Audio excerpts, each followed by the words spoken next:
Muy contento de dar esto. Señoras y señores, tengan ustedes muy buenos días. En nombre del Comité de Contratistas Generales de la Cámara Chilena de la Construcción, les damos una cordial bienvenida a esta nueva versión del encuentro del Comité de Contratistas Generales de la Cámara Chilena de la Construcción, que en esta segunda sesión se titula La resiliencia empresarial y su rol social, y que está en marco de este encuentro, que su gran título es Reactivando en tiempos de crisis. Agradecemos a todas las personas que se han conectado a través de este Zoom y también a los que están en nuestra página web www.cchc.cl/sg, y también al agradecer el apoyo de nuestros auspiciadores que nos permiten llevar a cabo este evento.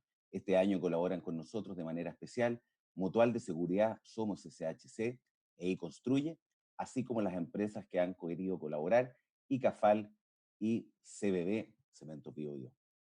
Antes de comenzar, les solicitamos a todos tomar nota, los que estén a través de la web, de la forma de interactuar con nosotros en los paneles, que es un WhatsApp más 569-8563-6616, y a las personas que estén a través del Zoom, lo pueden hacer a través del apartado preguntas y respuestas de la plataforma o levantando las manos a viva voz. Sin más, damos por inicio esta sesión y dejo con ustedes al vicepresidente de la Cámara Chilena de la Construcción, señor Jorge Letelier. Jorge, bienvenido. Muy buenos días a todos. Estoy muy contento de dar estas palabras de apertura en nombre de la mesa directiva de la Cámara Chilena de la Construcción a esta segunda sesión del encuentro de contratistas generales que por primera vez estamos realizando en forma digital y que nos ha permitido ir abordando en distintas jornadas diversas temáticas asociadas a cómo enfrentamos la reactivación en tiempos de crisis. En esta sesión nos enfocaremos en el tema de la resiliencia empresarial y su rol social, para lo cual contaremos con la participación de destacados panelistas. Quiero saludarlos especialmente y agradecerles por querer participar en este encuentro que sin duda nos permitirá hacer provechosas reflexiones. Saludo cordialmente a Sebastián Sichel, presidente del Banco del Estado, quien nos enriquecerá con su punto de vista acerca de la resiliencia a partir de su historia personal y el rol que ha tenido en distintas instituciones del país. También saludo y agradezco la presencia de Eugenio Tironi, sociólogo con amplia trayectoria, que nos expondrá una relevante reflexión en torno a la situación actual del país y mensajes y conclusiones que podemos sacar a partir de esto. Además, saludo a Magdalena Aninat, directora y fundadora de CEFIS Universidad Adolfo Ibáñez, que estará también en el panel de conversación, junto a nuestros socios Gustavo Vicuña Molina, presidente de Claro Vicuña Valenzuela, y Fernando García Huidobro, presidente de INARCO, quienes también entregarán su valiosa mirada acerca de cómo en la industria podemos afrontar la actual crisis, adaptarnos y salir fortalecidos de ella. Agradezco y destaco también al Comité de Contratistas Generales que por impulsar este evento, que nos ofrece un espacio de conversación, reflexión y diálogo que es tan necesario para los desafíos que tenemos como gremio en estos tiempos. Espero que todos aprovechemos esta jornada y que nos permita seguir construyendo juntos una industria cada día más unida, que mantenga vivo su propósito, mejorando la calidad de vida de las personas e impulsando el desarrollo sostenible de nuestra industria. Muchas gracias. Muchas gracias, don Jorge, por esas palabras que abren esta segunda sesión ya de este encuentro de contratistas generales. Dejo con ustedes ahora a Francisco Prat, presidente del Comité de Contratistas Generales, que va a dar la bienvenida y va a dar el marco de referencia de la sesión del día de hoy. Francisco, bienvenido, buenos días. Muchas gracias Jorge por tus palabras. Bueno, primero saludar a todos los socios y socias del comité, pero también lo extensivo a otros socios de otros comités y de otras regiones de la Cámara Chilena de la Construcción. También agradezco esta gran convocatoria y a los invitados que para participar en este encuentro, entregándonos sus experiencias tan valiosas. Y además a todos los que han hecho posible este encuentro. Hoy tenemos este segundo encuentro virtual. Como recordarán, en la primera sesión tuvimos la oportunidad de reflexionar de la mano de la antropóloga Isabel Benke acerca de cómo histórica y evolutivamente nuestra especie ha enfrentado escenarios siempre de incertidumbre. Hoy, la crisis sanitaria que ha provocado esta pandemia del COVID-19, también lo que ocurrió el 18 de octubre del año pasado, la crisis económica que hoy día estamos enfrentando, además del desempleo, nos impacta a todos. Y digo a todos, es tanto a personas como a empresas y a toda la sociedad de Chile y del mundo. En este escenario de incertidumbre, de desvinculación y también de descrédito entre los actores de la sociedad, se hace más fuerte el lazo entre las personas. Las empresas y la sociedad se vuelve una tarea crucial para sortear la crisis, crear nuevos escenarios y avanzar en la construcción de una sociedad sostenible y legítima. En esta línea, este segundo encuentro nos invita a profundizar esta reflexión. Nos insta a incorporar nuestras mejores capacidades como seres humanos para recuperarnos frente a todos estos eventos adversos y a realizar aprendizajes correspondientes y proyectar con mayor fuerza nuestro futuro. Estos desafíos implican no solo volver a levantarse como individuos, sino extrapolar esta resiliencia a nuestras empresas, pero nunca olvidar la importancia que tiene el rol social que nos cabe a cada uno como personas y como empresa. Reactivar la economía desde la actividad de la construcción es un desafío que debe enfrentarse como gremio y nos entrega la oportunidad de posicionarnos como un actor relevante y un fuerte componente social que debemos siempre llevar como nuestra bandera de lucha. Queremos en este tiempo poder profundizar, parar un momento y mirar qué estamos haciendo. Por eso queremos que nos acompañen en este encuentro, que hoy titulamos Resiliencia Empresarial y su rol social. Muchas gracias. Gracias a ti, Francisco, por este marco de referencia que nos abre ya segunda sesión del encuentro de contratistas generales. Ahora vamos al programa. Quiero dejar con ustedes la charla principal, la charla que se titula La Resiliencia, en la cual don Eugenio Tironi, que es doctor en Sociología de la Escuela de Altos Estudios en Ciencias Sociales de París, miembro de la Academia de Ciencias Sociales, Políticas y Morales del Instituto de Chile, quien también ha sido investigador y profesor universitario en Chile y en el extranjero, y actualmente es docente en la Escuela de Gobierno de la Universidad Católica e integrante de su consejo consultivo. Su formación de sociólogo y su experiencia en el diseño de estrategias de comunicación lo llevaron a fundar Tironi en 1994, una agencia de comunicaciones y consultorías estratégicas, y hoy es socio, consultor y presidente. Eugenio, muy bienvenido a este encuentro de contratistas. Muy buenos días. Bueno, muchas gracias, Cristian. Voy a tratar de dar algunas palabras que sirvan de marco a la conversación. Y esto, a ver, espera un momentito. Me equivoqué. Ahí estamos. Quiero referirme un poco a qué lecciones uno extrae de la pandemia en materia de organización, de liderazgo y de resiliencia. A mí me gusta hablar de desborde más que de crisis. Los desbordes yo creo que se refieren a eventos, a situaciones inesperadas que producen un gran trastorno, que parecen monstruos que se emanciparon de sus creadores y que los amenazan, que generan desconfianza, desconfianza entre instituciones, entre agentes, controversias, discusiones, tensiones, polarización. A veces se levantan chivos expiatorios, los cuales se culpa de todo lo que está ocurriendo, y se pone en discusión la validez de la fuerza de la ciencia para predecir, para corregir, para remediar. Vale decir, el conocimiento acumulado parece superado. Un ejemplo maravilloso de esto, yo creo, la serie Chernobyl, o sea, el fenómeno Chernobyl, pero la serie lo describe muy bien como algo que parecía intocable, parecía perfecto, como era el poder nuclear soviético, de pronto se escapa, adquiere vida propia en la planta de Chernobyl, y los científicos y los políticos y el partido no podían aceptar un fenómeno que estaba fuera de cualquier manual.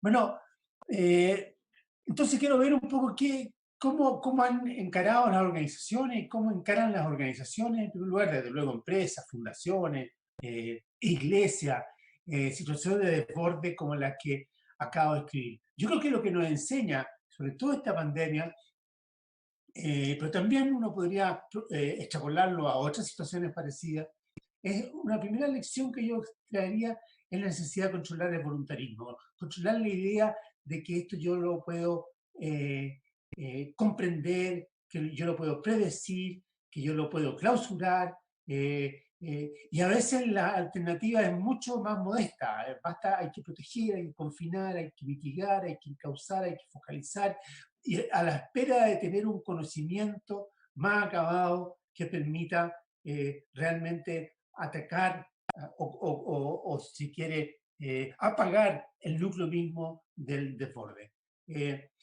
Una segunda aprendizaje que uno obtiene de estos desbordes que hemos tenido recientemente es la necesidad de mantener a raya el triunfalismo. Nosotros tenemos una propensión, los humanos, de creer que tenemos las cosas bajo control. Y creemos que las tenemos bajo control cuando creemos saber sus causas y que creemos saber cuál es su fin, cuando terminan. Y eso nos lleva a cometer errores, digamos. Uno de los más elocuentes ha sido el del presidente Trump en Estados Unidos, que hizo anuncios respecto a la pandemia que no se han cumplido y lo que le ha costado carísimo en términos, digamos, de su autoridad y de su popularidad. Yo creo que una tercera aprendizaje, y voy a ir muy rápido, es la necesidad de plantearse frente a estos desbordes con mucha humildad, con objetivos muy modestos, muy progresivos. No anunciar que uno tiene la bala de plata ni la solución definitiva, porque no tenemos conocimiento suficiente para plantearnos objetivos de ese tipo. Esto, como decía una experta de la OMS cuando partió la pandemia, esta es una guerrilla, no una guerra. Y hay que ser flexible, tomar decisiones rápidas y ser capaces de cambiar rápido también si esas decisiones no marchan. Para lo cual la humildad es una muy buena consejera. Hay que tener en cuenta también, en cuarto lugar, que estos desbordes se encaran a través de las conductas que adoptan las personas. Y cambiar conducta, readaptar conducta, toma tiempo, por una parte, y exige confianza en aquel quien pide el cambio de conducta. Entonces, hay que tener en cuenta eso. Aquí son las conductas humanas las relevantes, y estas se adaptan con tiempo, no es algo inmediato. Leí por ahí que alguien que decía que el antídoto contra el miedo, que es el miedo que producen los desbordes, no es el optimismo, es la esperanza. Y me encontré con este manual, digamos, de la Kennedy School de la Universidad de Harvard, que recomendaba respecto a este tipo de situaciones de crisis. Uno decía no confundir las esperanzas con las proyecciones. Uno puede tener esperanzas, pero ojo, no hacer proyecciones porque muchas veces son superadas. Ofrecer una base racional para la esperanza. Mostrar empatía por las pérdidas y sufrimientos, cuestión que hacemos muy poco. Hablamos de las cifras, pero no de los sufrimientos. Y ser brutalmente honesto acerca de la realidad. Una sexta lección de estos desbordes es la necesidad de privilegiar la unidad por sobre el llanero solitario. Y a veces la unidad exige soluciones mediocres, a veces que parecen parches, parecen collage, parecen imbunches, pero que son las únicas perdurables porque la solución del llanero solitario no es sostenible. Y esto implica que hay que respetar, hay que consultar, hay que admitir la crítica, hay que dialogar y dialogar para comprender, no para negociar. Hay que ceder, hay que compartir los méritos, compartir el protagonismo, o sea, hay que buscar maneras de unir, de crear comunidad y crear complicidad en torno a decisiones que muchas veces son muy difíciles. En séptimo lugar, yo agregaría que no hay que quedarse pegado cuando vienen estos desbordes en la fantasía que las cosas van a volver a ser como antes. Un poco lo que planteaban, ¿no es cierto?, planteaban los jerarcas del partido ante la crisis de Chernobyl. Hay que hacer rápidamente el duelo, pero el duelo hay que hacerlo, porque aquí hay dolor, hay sufrimiento, hay personas que han pagado muy caro. Es muy difícil dejar el pasado y enfrentar la incertidumbre del futuro, pero no hay que quedarse pegado en ese pasado. Los desbordes además son como laboratorios abiertos, o sea, lo que estamos aprendiendo hoy día en materia de vacuna, lo que estamos hoy día aprendiendo en conducta humana, lo que están aprendiendo los epidemiólogos, lo que estamos aprendiendo en resiliencia, efectivamente, lo que estamos aprendiendo en vida familiar, lo que están aprendiendo los niños a partir de la convivencia 24/7 con sus padres, son extraordinarios. Y por lo tanto, estos son laboratorios que hay que saber aprovechar.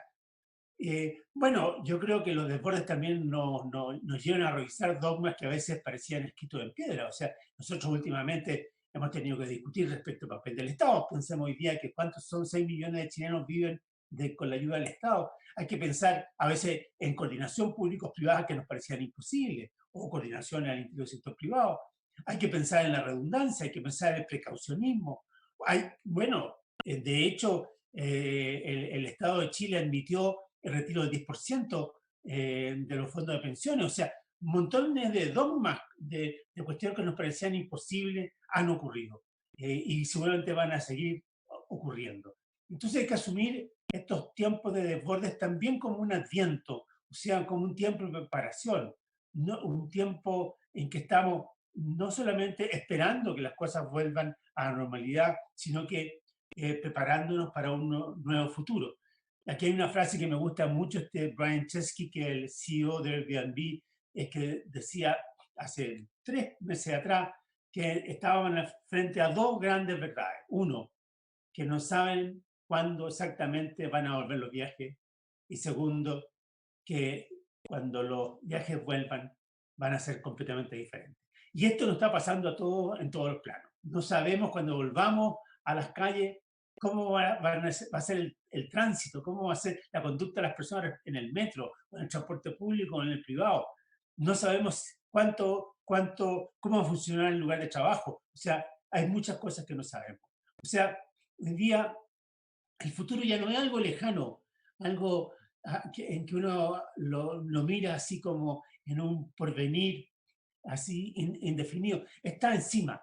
Y el futuro no es algo que exista. El futuro va a estar determinado por lo que queremos que pase y de acuerdo a lo que vamos a hacer para que pase, como dice Mark Lilla, un profesor de la Universidad de Columbia. Bueno, a partir de eso, quiero plantear algunas cosas también respecto a, así como antes hablé de las organizaciones, quiero hablar un poco del liderazgo. ¿Qué cosas yo creo que se aprenden sobre el liderazgo en estos tiempos de desborde como ha sido esta pandemia? Yo creo que una primera conclusión que yo pondría sobre la mesa es que no es recomendable, digamos así, actuar creyendo que el desborde va a pasar rápido y que se va a volver rápidamente a la normalidad. Esa cuestión produce una ansiedad, hace que no nos preparemos, es poco resiliente, digámoslo así. Es una visión paternalista, una visión que expresa un nivel de control que ya no existe y a veces creer que se tiene control y tener y observar que las cosas andan por su lado termina siendo un tanto patético. La segunda cosa que agregaría es la necesidad de hacerse las preguntas adecuadas antes que tener de antemano toda la respuesta. Yo diría, no es resiliente esta pretensión que muchas veces tenemos, que es bastante egótica y que es muy propia además de nosotros los varones, de pensar que nuestro valor está en tener la respuesta incluso antes que se hagan las preguntas. Aquí hay que saber hacerse las preguntas porque de lo contrario uno hierra con mucha sistematicidad. Hay que compartir la perplejidad, la duda, la incerteza. Es la forma adulta de expresar autoridad. La autoridad, en estos tiempos en que hay tanta información de relaciones más horizontales, la autoridad no se funda en la posición de tener el monopolio del conocimiento, el monopolio de las buenas intenciones.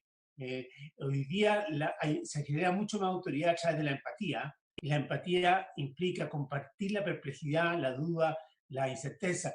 La primera ministra de Noruega decía, cuando partió esto, decía, en estos últimos días han sido completamente irreales para mí, y ciertamente ha sido igual para todos ustedes. Y esto se lo dijo, ¿saben a quién? A los niños, en una conferencia de prensa que hizo para los niños. O sea, con los niños compartió su propia incerteza, su propia inseguridad. Eso ustedes comprenderán que se puede hacer en Noruega, no se puede hacer en Francia, por ejemplo.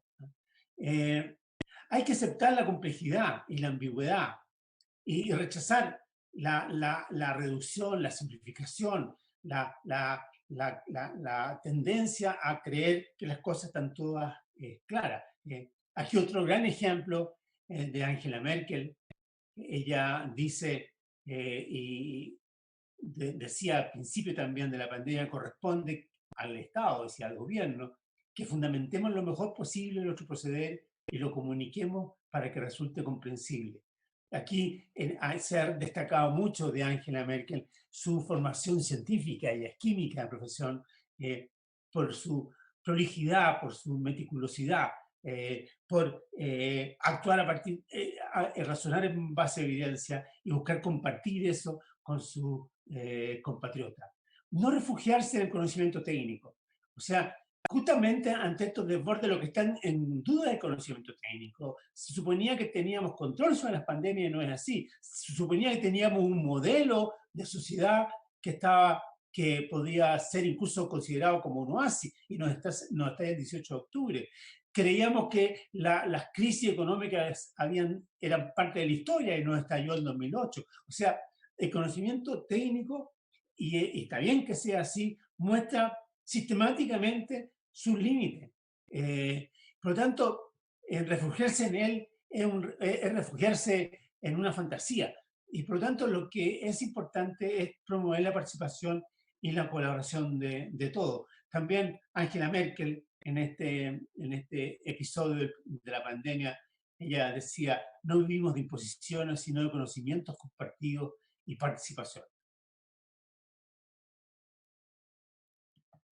Bueno, ante temas tan como son estos desbordes, ya ha quedado claro, ¿no es cierto?, con la pandemia, hay que combinar distintos tipos de conocimiento. Conocimiento sanitario, económico, científico, sociológico, histórico, y también el conocimiento que gente de su propia experiencia. Ya lo hemos visto respecto, por ejemplo, hoy día, por ejemplo, es incomprensible por qué. ¿Por qué los chilenos nos portamos distinto que los argentinos? O en el norte distinto que en el sur. O en Italia distinto que en Corea. Aquí hay elementos que son desconocidos, por lo tanto, aquí hay que mezclar mucho enfoque para tratar de encontrar la clave de estos desbordes. Está claro también que las decisiones top-down, tomadas desde arriba, y el hipercontrol crea una falsa sensación de estabilidad. Pero la estabilidad real se genera a partir del trabajo en red. La red es más resiliente, digamos así, que la jerarquización. Lo que también decía Merkel, la herramienta más eficaz contra la propagación del virus somos nosotros mismos.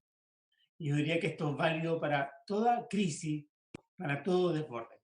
En la propia organización, en su propia red, no un liderazgo iluminado que cree saberlo todo, la mejor protección contra los contagios.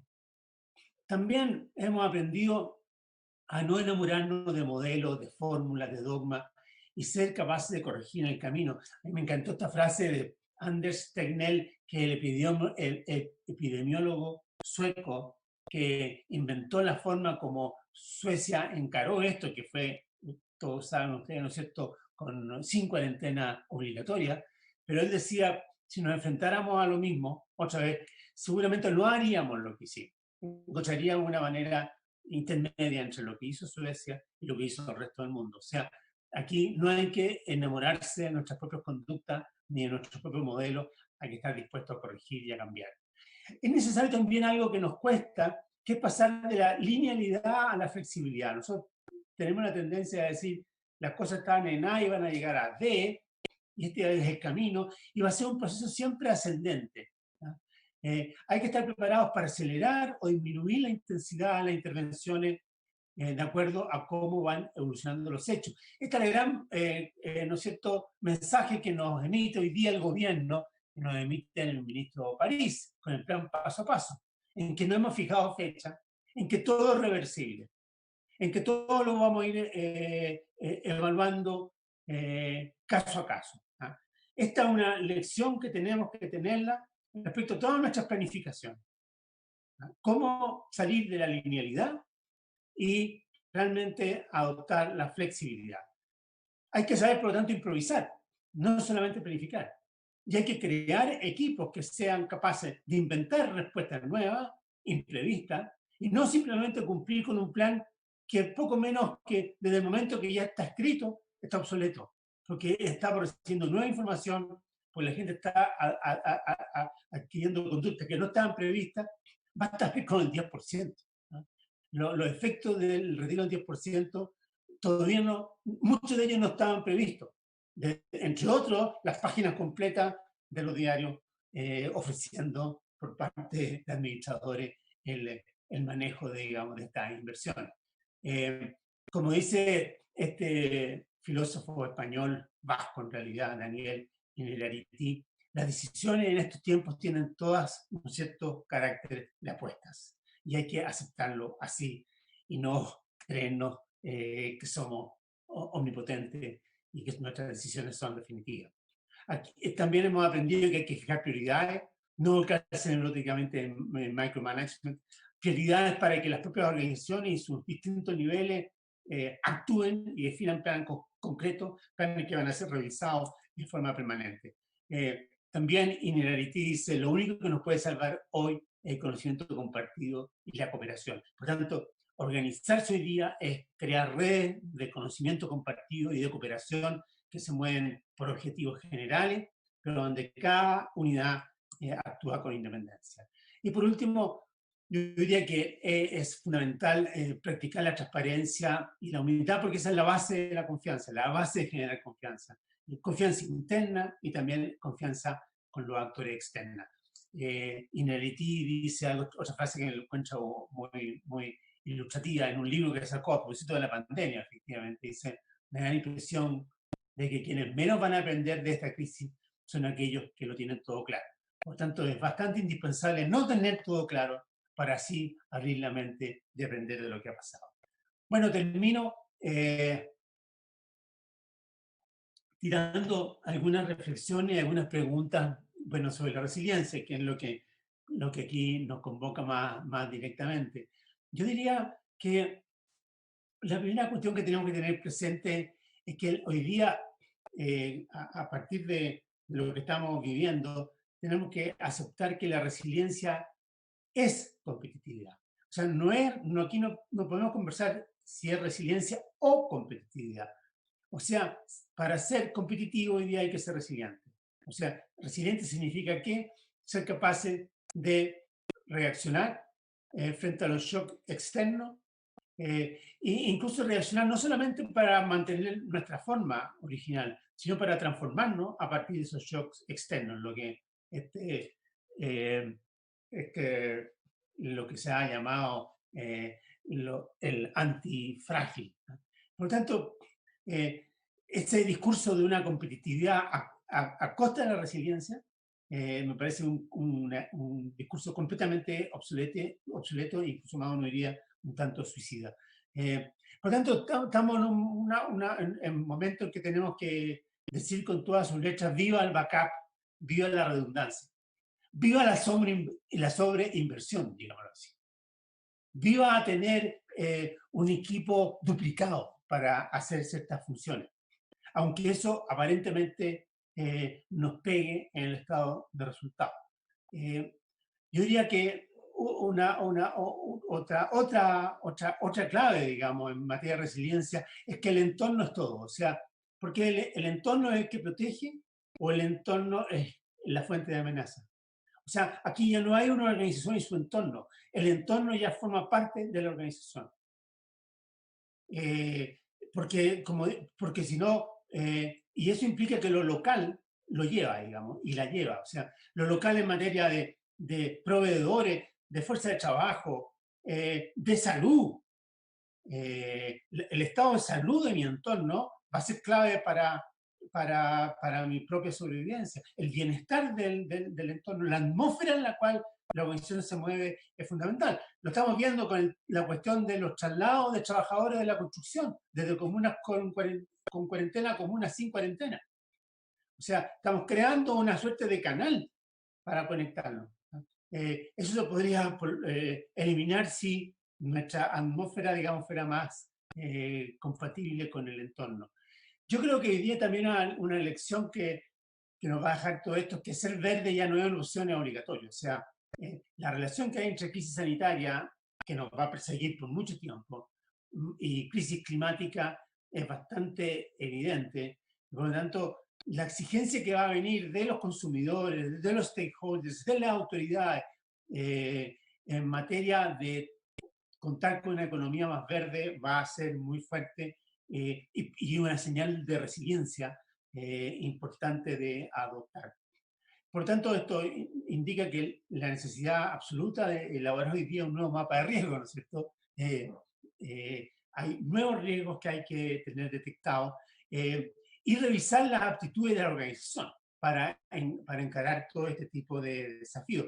Y desde ese punto de vista, lo que yo me haría como pregunta es cuán sensible y cuán porosa es mi organización al entorno, porque el entorno es tanto la fuente de amenaza como la fuente de protección. Y por lo tanto yo tengo que actuar sobre mi entorno.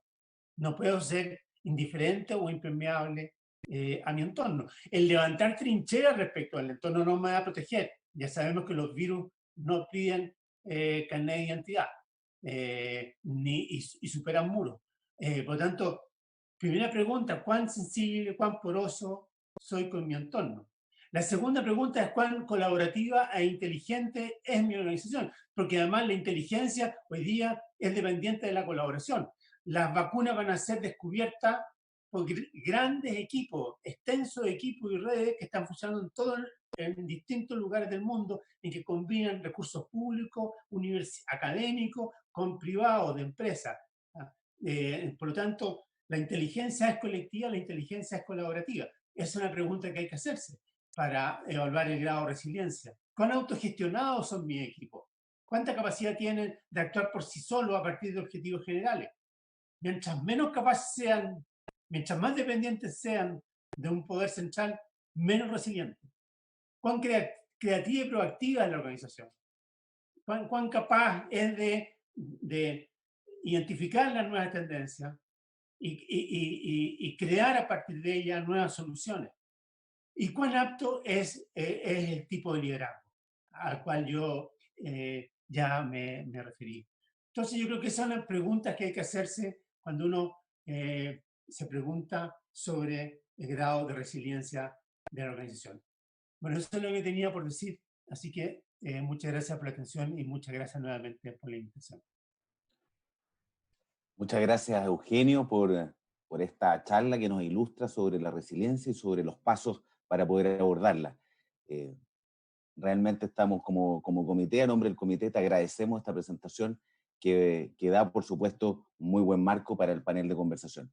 Pero antes del panel de conversación, queríamos invitar al presidente del Banco del Estado, Sebastián Sichel, que lamentablemente por lo exigente de su agenda nos va a poder acompañar solamente un momento.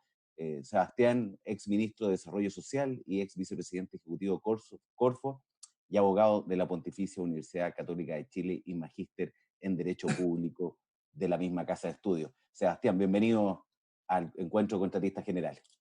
Mucho gusto. Parto con las disculpas por lo del tiempo, porque básicamente tenemos que pagar el 10% de la AFP a 6 millones de personas, así que estamos con harto estrés adicional. Como decía Eugenio, los cambios a veces son tan vertiginosos que hace 2 semanas no nos imaginábamos que íbamos a tener que preparar el banco para recibir la presión de cerca de 1 millón de personas entre sucursales y cuentas diarios. Así que estamos full en eso, pero agradezco mucho la invitación. Me conecto harto con lo que decía Eugenio respecto a la sociedad y lo que estamos viviendo, y agradezco la invitación para hablar de resiliencia, porque una de las grandes conversaciones pendientes en una sociedad en crisis, básicamente es cómo se recupera una sociedad después de una crisis cuando sale de la dinámica como de la fricción o el enfrentamiento, y qué capacidad tiene para reinventarse, sobre todo cuando ha tenido conflictos de la magnitud que tenemos. Y yo quiero partir con un pequeño diagnóstico que tiene que ver exactamente con lo que estamos viviendo, partiendo quizás de una convicción. Yo no tengo certeza, sino más bien estoy tratando de sacar una foto, pero algo que nos está pasando mucho a aquellos que nos gusta el análisis es que este es de los lugares, de los momentos de la historia en que menos certeza hay, quizás en 100 años más lo habrá, pero hoy día entender los cambios es mucho más difícil porque uno está en el auto del movimiento. Pero tres condiciones de diagnóstico que me sirvió mucho ser ministro en el minuto de la crisis, que permiten entender un poco mejor lo que está pasando. Lo primero, yo creo que es bastante evidente, pero que en sociedades injustas como la que vivimos, promedio esconden realidades que no nos hacen ver lo que está detrás de la estrategia de desarrollo. 30 años de desarrollo de Chile nos ponían a todos orgullosos, nos hacían entender como élite además que este era un país modelo para la sociedad en que vivíamos, pero esos promedios en sociedad injusta esconden realidades que son no solo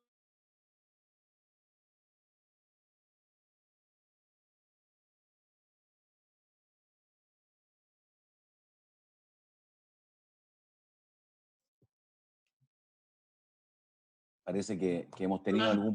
Ahí sí. ¿Ahí sí? Ya. Ahí sí, Sebastián. Muy bien. Esconden de manera mucho más oscura realidades concretas. A mí me gusta poner un ejemplo en esto. Me acuerdo que yo como ministro estaba en Conchalí, en un campamento, el Esfuerzo se llama el campamento, y una señora me decía, ustedes reclaman mucho de que la Plaza Italia está toda rayada, o que saquearon supermercado, y le quiero contar que mi barrio y mi campamento está igualmente rayado hace 20 años, y yo vivo en este campamento insegura porque me roban todos los días. Y la conversación, por lo tanto, es dónde viví, o sea, la violencia que parece que partió en octubre, hay muchos que sentían que era una violencia endémica de la sociedad en que vivían.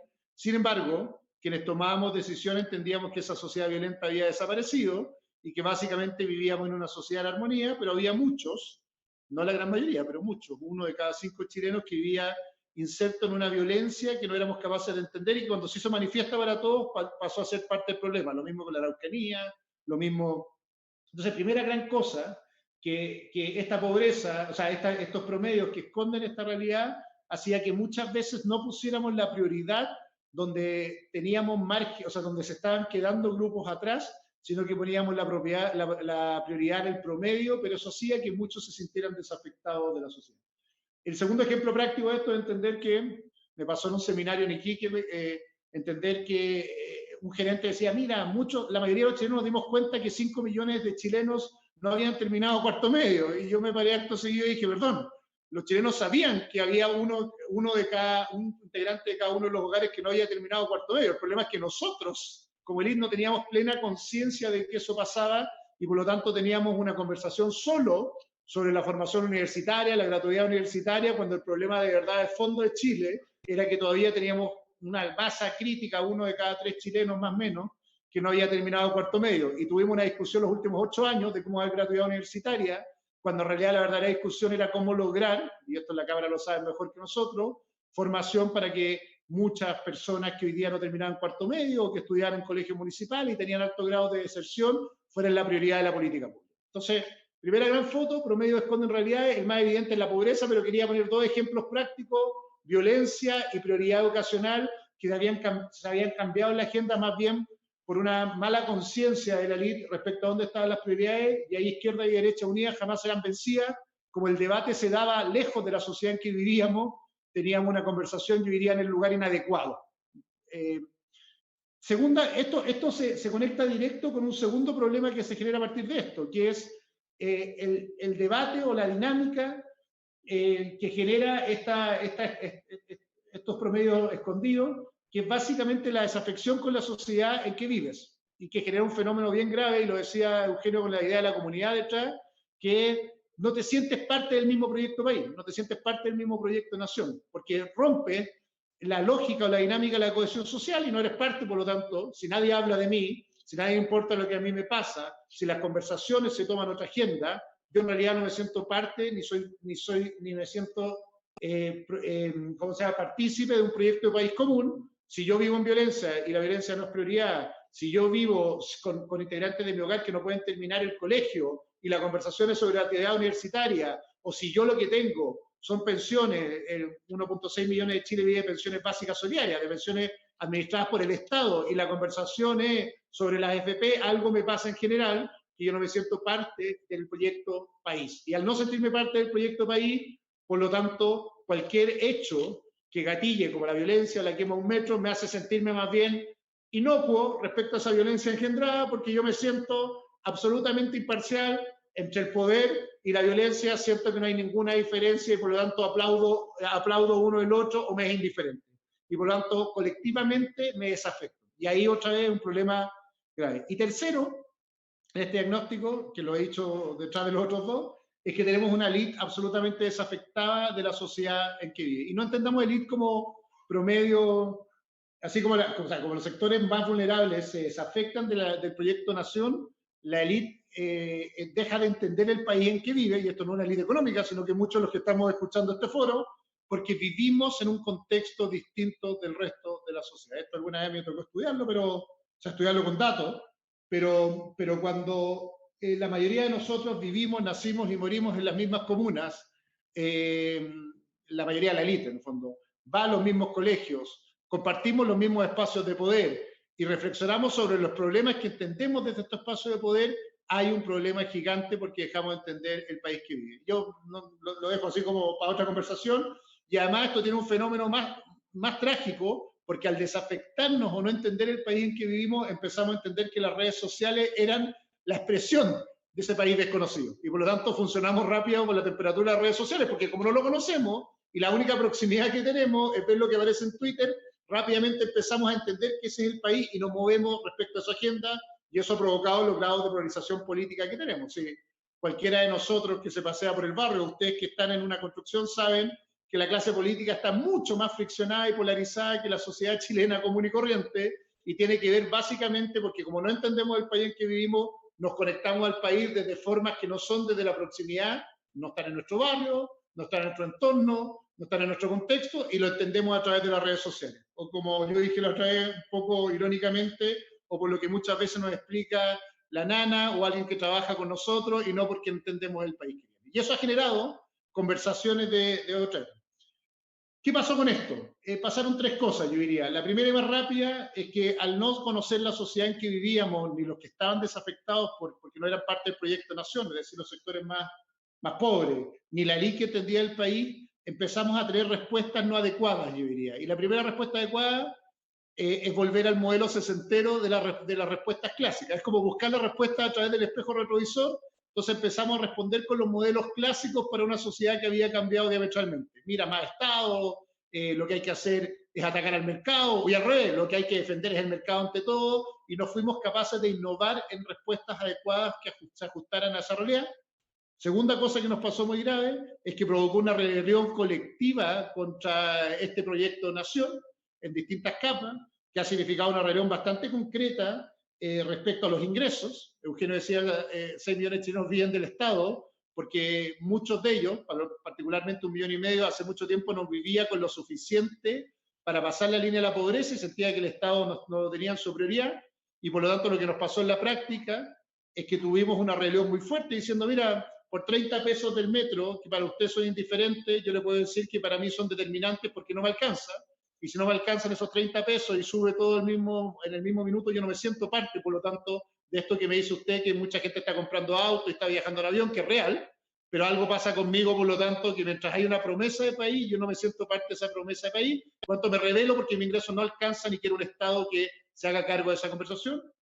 Hay una segunda gran rebelión detrás, que es contra los privilegios, es decir, muy bien, pero estoy aburrido además que incluso en esta promesa del mérito de la sociedad de los 90 que construimos, hay una falacia atrás, que alguien cuando me presentó lo dijo, que es que por más que yo me saque la mugre, haga todo lo posible por subsistir, estudie, sé que hay alguien que entró con una ventaja mucho más fuerte que yo, y no es cierto que esta promesa del mérito me permite llegar hasta donde yo quiero. Para decirlo bien en términos gráficos, yo sé que yo puedo nacer en La Pintana y moverme hasta Ñuñoa, pero dudo que alguna vez yo vaya a romper esa curva, o yo sé que yo puedo estudiar, puedo tener poco privilegio, si es que la achunto, de estudiar en las 2 mejores universidades de Chile, pero hasta ahí voy a llegar, no voy a llegar mucho más lejos, y por lo tanto la teoría del embudo ha dado vuelta, es muy grande, yo puedo hacer lo que sea, pero hay alguien que tiene el privilegio que sin hacer lo mismo que yo, va a ser en una estructura de una empresa mucho más descrita, mírense muchos de nosotros, pero yo puedo llegar a ser subgerente, pero nunca voy a ser dueño de la empresa, y eso por lo tanto no es la curva completa del mérito que me prometieron.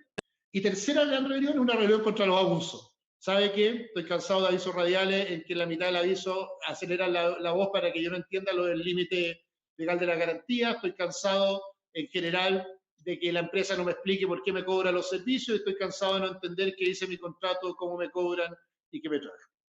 Entonces, estas 3 rebeliones, mi problema en general es que las respuestas que hemos tenido en esta idea de la resiliencia frente a la crisis todavía son incapaces de resolver de buena manera esa crisis. ¿Y por qué lo digo? Porque el miedo de la élite, o la miedo de todos nosotros, fue responder con las preguntas, con las respuestas tradicionales, y nos trajo a una época previa. ¿Sí?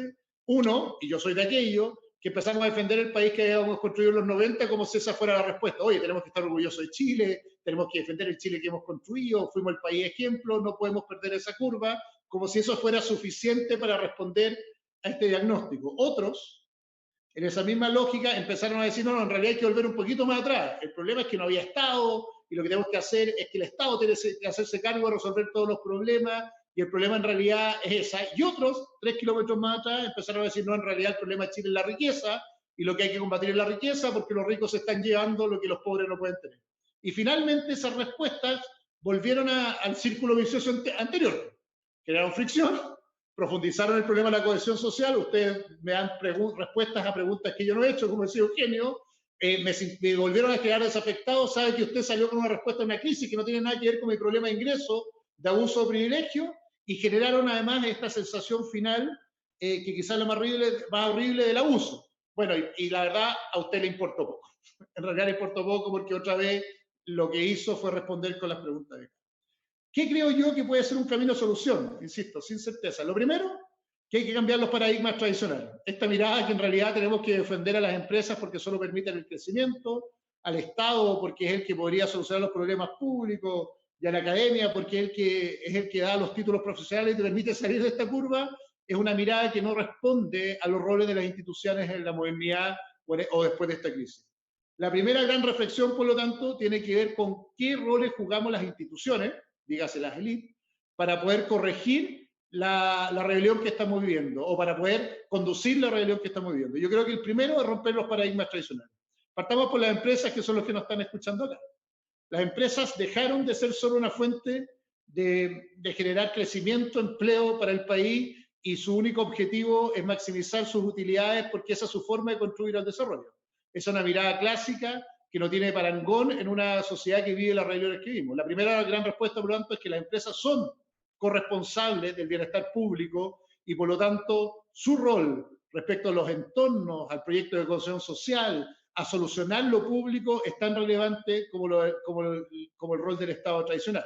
Para decirlo bien en simple, un país que tiene un 20% de pobreza multidimensional debería tener una buena respuesta, y lo hemos hablado con la Cámara cuando yo era ministro, dentro de las empresas, para saber cómo las empresas se hacen cogestoras de la solución de la pobreza al interior de las empresas, y no lo miran como un fenómeno del Estado y creen que cumplen su deber pagando los impuestos, como lo dijo algún empresario estos días, sino más bien como las empresas también con sus entornos son corresponsables, ya no solo por una decisión como de generar valor compartido, responsabilidad social empresarial, sino, cualquiera de ustedes lo entenderá, como parte del modelo de sostenibilidad del negocio en el mediano plazo. No hay empresas sostenibles que no sean capaces de hacerse cargo de su entorno, si no, pregúntele a muchas concesionarias y la que lleva los peajes, o a la AFP estos días, y la crisis que están viviendo. Y por lo tanto, el entorno es tan relevante para la empresa, probablemente como su cliente y su proveedor, pero la visión de esa empresa de los 90 tiene que cambiar para ser corresponsable en la gestión de ese entorno y ser un socio, por lo tanto, del Estado y de sus trabajadores en la solución de los problemas de ese entorno. Segundo, el Estado si el Estado en su rol clásico o impartía bienes públicos, regulaba y fijaba leyes, en el rol de la modernidad, el Estado en realidad es un constructor de modelos colaborativos. Es aquel que entiende que lo público no es solo un desafío del Estado y aquel que tiende puentes para que este modelo de cohesión social se desarrolle. Eugenio trabajó en los 90 con don Patricio Elwin, pero si uno mira los 90, uno decía, quizás es muy parecido el rol del Estado moderno al rol que se imaginó don Patricio en su minuto, que era la reconstrucción de un modelo comunitario de sociedad en que todas las partes eran integrantes de este modelo de desarrollo, por lo tanto, no solo que el que fija las normas del juego, como terminó siendo al principio del siglo XXI, sino aquel que construye nuevos modelos de colaboración conjunta de los actores sociales y por lo tanto pone el diálogo dentro de la conversación, es capaz de construir acuerdos de mediano plazo y es capaz, como decía Eugenio, de levantar una conversación de aguas abajo, es decir, con la sociedad para reconstruir este modelo de cohesión social hacia adelante. Y la academia, no es parte de esta conversación, tiene un rol fundamental además en la propuesta o en la gestión de soluciones a través de la innovación a los problemas públicos. Entonces, primera conclusión de esta lógica, esa fórmula clásica de mirar que las instituciones tienen que volver al rol tradicional, que es donde nos estamos cobijando, no solo no sirve nada, sino que genera más rebelión.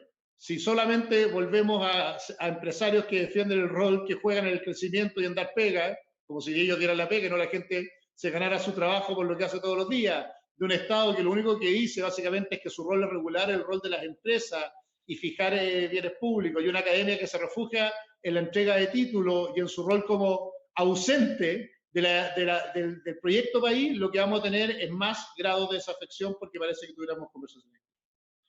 El segundo gran pilar como esta salida para mí tiene que ver con la construcción también de nuevos hitos o relatos de la modernidad que no respondan al modelo clásico. Yo creo que lo dije varias veces, el primero es redefinir qué es lo público. Eugenio también lo dijo detrás, ¿qué es lo público? Lo público es la satisfacción del interés colectivo resuelto por el Estado como mandamás del interés público o como aquel que los ciudadanos le entregamos la administración del poder, o en realidad lo público no es la satisfacción de los intereses colectivos en que todos somos coadyuvantes de esa estrategia de ayuda. Parece una reflexión, pero cuando uno define que lo público no es lo estatal, roles como el de la Cámara o un colegio particular subvencionado o el de la universidad o incluso el sistema privado de salud son fundamentales para satisfacer bienes públicos. Y lo que hace el Estado finalmente es determinar qué bienes públicos tienen que ser completamente asignados por el Estado y distribuidos o resueltos por la sociedad en su conjunto y cuáles son financiados por el Estado, pero la provisión de esos bienes públicos no puede quedar reducida al Estado porque lo que te pasa al final, lo podremos hablar en otra ocasión, es que la ineficacia del Estado, la burocracia, la ineficiencia, la distancia con los ciudadanos es tan profunda como otro y por lo tanto requiere definiciones distintas. Entonces, primer pilar ahí, lo público no es lo estatal y por lo tanto es tarea de todos, como lo dije antes. Segunda gran cosa, que la agenda del país tiene que poder recuperar otra vez la conversación respecto a cómo ponemos en primer lugar la agenda de lo público de aquellos que más necesitan y no necesariamente los que más gritan. Esto parece como una frase manía, pero para mí es determinante. Uno de los principales problemas, yo diría, de los últimos 8 años de la confusión es que cambió la agenda del país respecto al grito, al que ponía primero su prioridad sobre el camino. Esto es casi la toma corporativa de los intereses públicos. El que más grita, el que más capacidad de lobby tiene, incluso sectorial o sindical, es el que va poniendo la agenda por delante. A mí me pasa esto como ministro, me pasa en el banco. El que tiene más capacidad de reclamar más, normalmente empieza a tomar prioridad, pero no necesariamente el que más auxilio o más prioridad requiere en una sociedad. Este es el tema pensiones, una gran discusión, pero yo estoy obsesionado con esto. En el 2008 se hizo una reforma de pensiones que iba en el camino correcto, en el 2009 seguimos avanzando con la pensión básica solidaria, el aporte solidario, después se decidió ir regulando con la licitación de las AFP, Velasco en su tiempo, con la licitación del primer, y de repente perdimos el rumbo, porque estudiantes dijeron en realidad, no, aquí la prioridad es la gratuidad universitaria y nunca más pusimos un peso en aumentar pensiones básicas ni en seguir regulando el modelo de la AFP. Y después, 20 años más tarde, reclamamos, porque el 10% como modelo regulatorio a mí no me gusta, busca una solución mala en la política pública cuando durante 20 años alguien fue capaz de cambiar la agenda que parecía prioritaria para la sociedad y las necesidades que teníamos, y alguien la cambió de un sopetón simplemente porque tuvo la capacidad de tomarse la calle y cambiar la agenda. No sé si me entienden el valor. No es que la opinión del ciudadano no sea relevante, es hiper relevante, pero la capacidad de la política de conducir esos procesos de cambio es más determinante incluso que la toma de la agenda. Pero como nos sentimos siempre emplazados, nunca olvidaré un parlamentario que cuando yo era ministro me decía, es que si yo no hago esto me van a ahorcar en la calle, cuando estábamos en pleno octubre. Bueno, es que usted el mío no debería hacer que lo va a ahorcar la gente, usted debería hacer esto para que esa gente no termine ahorcándose porque no puede resolver su problema social. Y la decisión que está tomando es bajo presión y no bajo su convicción de lo que es mejor para Chile. Y una última paradigma en esta lógica, después de poner nuevamente la prioridad y un acuerdo respecto, y esa es parte del rol del Estado, yo creo, respecto a cuáles son las prioridades de los próximos 20 años de Chile en la agenda, es básicamente un reequilibrio de las dimensiones del poder en la sociedad en que vivimos. Ahí también, perdón, que Eugenio escribió un buen libro, que yo creo que hay que retomarlo, el valor de la comunidad, sobre el valor de la comunidad hace algunos años, Eugenio, pero creo que es una gran conversación al día de hoy. Entre la persona y el Estado tiene que haber una gran comunidad, una gran sociedad mucho más activa de lo que tenemos. Yo creo que los ciudadanos lo tienen mucho más claro que nosotros mismos en estas dos puntas del este. Como volvimos al modelo noventero y sesentero de la lógica, en que parecía que el gran debate de la sociedad en que vivimos era si era más Estado o más mercado, y no pudimos resolver ese paradigma, o nos olvidamos que entre esas dos estructuras hay una sociedad activa y una comunidad que requiere mayor protagonismo y que tiene que ser capaz finalmente de reordenar mejor los intereses públicos, y que el valor de esa sociedad es que probablemente digiere de mucho mejor manera las necesidades del país que lo que estamos teniendo. Y eso requiere algunas convicciones, que yo las digo por el tiro. Primero, romper esta dinámica Estado-mercado como la única respuesta posible, o crecimiento y equidad, que yo creo que es una mirada antigua del país futuro. Parece que nuestras grandes discusiones sobre la modernidad son si necesitamos más Estado o más mercado, o si necesitamos más crecimiento o más equidad, y la verdad, eso no existe. Ambas ideas son parte de una combinación que ha sido exitosa en Chile los últimos 30 años y deberían recuperarse. Yo siempre acá trato de citar a Willy Brandt, un canciller alemán que dijo una de las mejores frases que representan la modernidad que deberíamos tener. En realidad es todo el mercado que sea posible, el mercado en todos los lados posible, y todo el Estado necesario para proveer los bienes que el mercado no puede dar, o para regular el mercado cuando asigna mal los recursos. Por lo tanto, primera gran reflexión, no hay una dicotomía entre Estado y el mercado, sino que al revés, mi convicción es que necesitamos un mejor Estado y un mejor mercado, y por lo tanto tiene que haber una agenda común respecto a cómo construir eso. Lo segundo, y con esto termino, es que la idea del crecimiento y la equidad no solo no son incompatibles, sino que se necesitan a sí mismas. Por lo tanto, cualquier estrategia de crecimiento necesita intrínsecamente tener una estrategia de equidad, o más bien de igualdad de esfuerzo, capaz de asumir este relato del mérito, pero también hacer parte de este discurso del mérito un Estado o una sociedad que hace de ese mérito individual una posibilidad real de moverse en toda la cadena del país sin que sea una promesa irrisoria. La verdad, como decía un compañero de la universidad, lo que más le molestaba de estar en la Católica sentado al lado de un compañero que sentía que él, para llegar ahí, no durmió, no comió, sus papás dejaron de muchas veces incluso tener los ingresos necesarios para pagar las cuentas para que él pudiera estudiar en el Instituto Nacional para llegar ahí, y estaba sentado al lado de alguien que sentía que no solo no había hecho el mismo esfuerzo, sino que en realidad no tenía ningún derecho más que haber tenido el privilegio de estudiar donde estudiar. El problema no era el que el otro tuviera el derecho, o sea, tuviera ese privilegio. El problema es que el esfuerzo de él nunca había sido acompañado de una buena estrategia del Estado para que muchos más, con la mitad de ese esfuerzo, llegaran al mismo lugar. Cierro, para decir, entonces, 3 reflexiones finales diciendo cuál debería ser una estrategia de resiliencia del país si uno entiende estas 3 ideas al final. Lo primero es que tenemos que reconstruir una estrategia de colaboración concreta. Comunidad como intermedio del Estado, mercado y Estado como parte de la misma estrategia de desarrollo, crecimiento y equidad como parte de la misma combinación del país que viene, y la capacidad final de que no haya polos que se sienten desafectados del proyecto país, la necesidad de incorporar a la élite al proyecto país, entender el proyecto país en que vive, y aquellos que están atrás, que no se queden atrás del desarrollo, que nadie quede atrás, y por lo tanto ser parte de la prioridad de la estrategia del país. Segundo, una profunda estrategia de innovación, y esto al interior de la empresa es más valioso. Es decir, las respuestas anteriores ya no nos sirven y por lo tanto tenemos que ser capaces de innovar no solo en los modelos de gestión empresarial, sino también en los modelos de gestión política. Una de las principales crisis de nuestra política es que si uno prendía la tele el año 90 y la apagaba y la volvía a prender hoy día, es que más o menos eran los mismos protagonistas y los mismos debates, pero cuando uno se da un paseo por un barrio en Santiago como La Florida, o Maipú, o Puente Alto, se puede dar cuenta que no es la misma sociedad, sin embargo los debates siguen siendo lo mismo. Y tercero, una capacidad gigantesca de entender que el valor de la flexibilidad, como decía, pero de la gradualidad, de que la prueba y error deben ser parte de la ética del país que viene, son gigantescos, y al interior de las empresas con mayor razón. Es decir, el miedo a probar y equivocarse debería ser el gusto del país que viene hacia adelante. Porque en la medida que vamos equivocándonos, somos capaces de generar mejores soluciones con menos certeza. Una última cosa en esta lógica, esta realidad nos obliga a pararnos distintos en el país que viene. Me encantó la frase de Jepe, un cantante chileno que varios lo deben conocer, que dice: la manera más sencilla de llegar a la otra orilla es nunca dejar de nadar.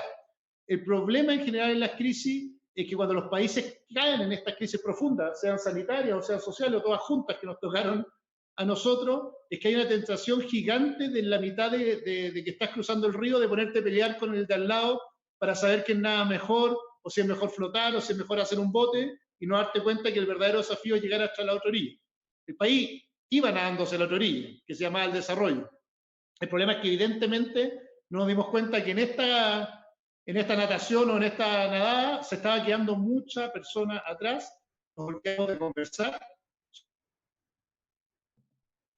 sobre ese país que se estaba quedando atrás y nos olvidamos además de entender que la prioridad era establecer un buen sistema de nado para llegar a la otra orilla. O sea, la gran pregunta de la resiliencia es cómo reconstruimos esa estrategia de llegar a la otra orilla en vez de seguir conversando en la mitad del río si nos va a llevar el río o no nos va a llevar, porque lo más probable es que terminemos ahogados si no somos, o en la mediocridad, si no somos capaces de construir una estrategia común. Eso. Muchas gracias, Sebastián, presidente del Banco Estado, por esta visión personal, pero también que ha sido argumentada por tu pasada por el Ministerio de Desarrollo Social y también por Corfo y ahora en Banco del Estado.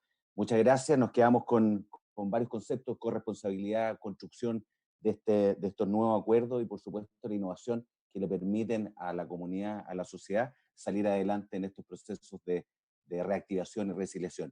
Muchas gracias, Sebastián, por estar con los socios de la Cámara y del Comité de Contratistas Generales el día de hoy. Y agradecemos, tu agenda es bastante apretada, así que agradecemos el tiempo que te has tomado con nosotros el día de hoy. Muchas gracias a todos. Bueno, y siguiendo con el programa de este encuentro de contratistas generales, ahora pasamos a formar el panel de conversación. Panel de conversación que está constituido por Magdalena Ninat, quien es periodista de la Pontificia Universidad Católica de Chile y tiene posgrado en la Universidad Adolfo Ibáñez, la Universidad de Chile y el Harvard Kennedy School. Ella es directora y fundadora del Centro de Filantropía e Inversiones Sociales de la Universidad Adolfo Ibáñez. Bienvenida, Magdalena. Hola, muchas gracias por la invitación. Gracias a ti por estar. También queremos presentar a Fernando García Huidobro, ingeniero civil de la Universidad Católica de Chile, presidente de INARCO y socio del Comité de Contratistas Generales. Fernando, bienvenido. Gracias, muchas gracias por la invitación. Y queríamos también presentar a quien van a estar en el panel: Gustavo Vicuña Molina, presidente del directorio de CBB, ingeniero civil en transporte de la Universidad Católica de Chile. Bienvenido, Gustavo. Muy buenos días a todos. Buenos días. Y para moderar este panel, ¿quién mejor que nuestro amigo de la casa de la Cámara Chilena de la Construcción, abogado y comunicador social, don Enrique Cote Evans? Cote, te dejo a ti el micrófono y que sea un gran panel.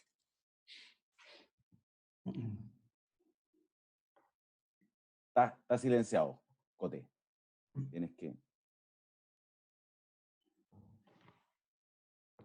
Aprovechando, le comentamos que las preguntas las pueden hacer levantando la mano en el panel o a través del chat preguntas y respuestas.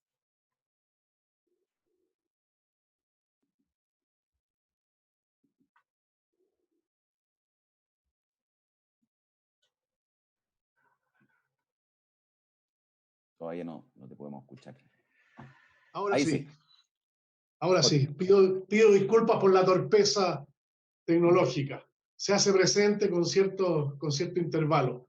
Bueno, lo primero es saludar a las socias y socios del Comité de Contratistas Generales de la Cámara Chilena de la Construcción. He tenido la posibilidad de estar con ustedes y compartir un espíritu muy especial, unas ganas de debatir, de discutir con ideas, sin descalificaciones, un afán humano de integración. Que estuvimos en Puerto Varas, había gente de todas partes de Chile, desde Arica y Parinacota hasta Magallanes y la Antártica chilena, empresas grandes, medianas, pequeñas, un poco la atmósfera que describió Eugenio Tironi en su presentación, gente con más interés de plantearse preguntas que de tener todas las respuestas. Así es que lo primero es saludar a los contratistas generales, particularmente los de la Araucanía, que están viviendo momentos muy difíciles. El ejemplo de ellos respecto de cómo nos vamos a ir entendiendo en el futuro, cuando está cuestionado el uso de la fuerza pública, que es lo que distingue al Estado. Nada singulariza más el poder del Estado que el monopolio de la fuerza pública. Y si no hay en la sociedad unos acuerdos mínimos respecto de cómo se ejerce en el momento determinado la fuerza pública, tenemos un problema mayor y vamos a empezar a ver conatos de guerra civil pequeña. Se agarraron 4, murieron 8 allá en Antofagasta y otros tantos en Temuco y otros más allá en Concepción, otros en Copiapó. Ese no es el país que queremos construir, sobre todo a puertas de un plebiscito constitucional.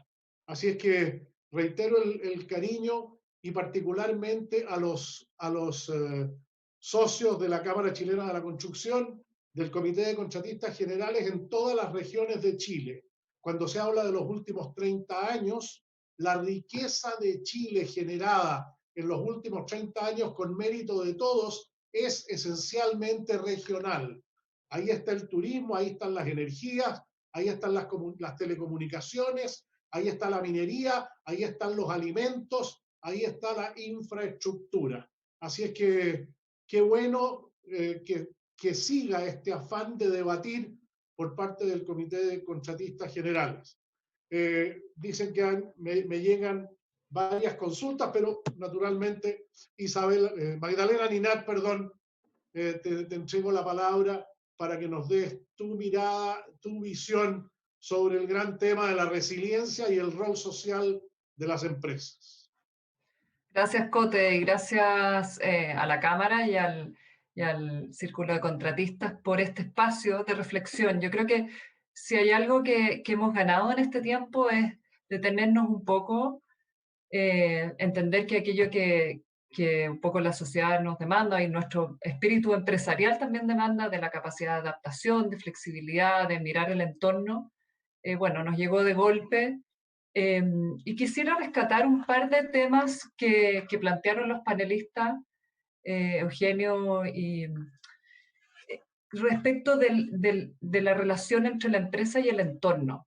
Creo que lo mencionaron, lo destacaron, pero necesitamos hacer un espacio de reflexión ahí. Hay un movimiento importante que se está gestando y liderado por líderes empresariales respecto de lo que se ha llamado un poco en inglés es Build Back Better. Volver a reconstruir desde una mirada no solo hacia el pasado, como estábamos antes, sino que hacia un futuro mejor, más sostenible. Creo que es importante recordar que esa mirada hacia la sostenibilidad es algo que ha estado recogiendo o está dentro de las expectativas también de la ciudadanía, de nuestro entorno, de los reguladores que cada vez ponen más exigencias respecto de estándares mejores en temas medioambientales, en términos sociales.